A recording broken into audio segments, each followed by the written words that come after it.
So over here we have a little program that calculates hourly wages including overtime. You'll notice that over here we declare the variables and we do them as floats. So in the 4 steps you can just say, okay, over here we have all the variables. Then we put some values in them. Second step would be assigning the values. Then over here we do a couple of calculations.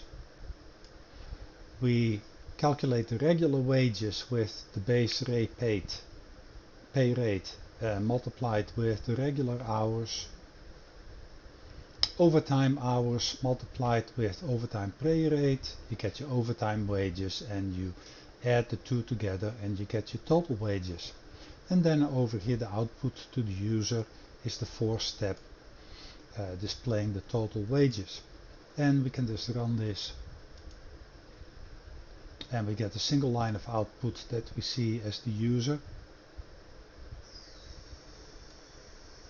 And of course this is a relatively inflexible little program. Now the more important issue is the data type. You don't want to use a whole number data type like an integer or a long, because typically what we do with wages is we express them with dollars and cents, and those are decimals. Same thing for hours. If you can only say, okay, I worked 38 hours or 39 hours and not 38.75 for 38 hours and 3/4, it's not going to work too well. So you need something with decimals.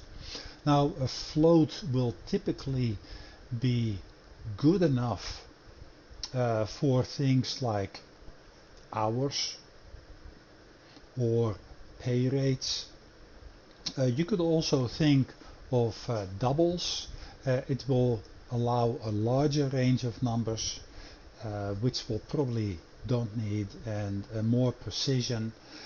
But what we've typically seen is that in the past memory was kind of scarce, and it's a good idea to get into using doubles on a consistent basis, because sometimes you will multiply 2 floats and end up with a number that's larger than would fit into a float. So if you make them all floats to begin with, you have more of a chance that you're going to run out of that range for your numbers. So I would suggest to just change this to double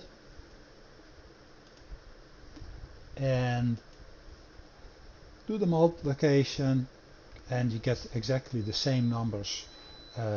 Program works the same. You have a little bit more wiggle room over here for your values.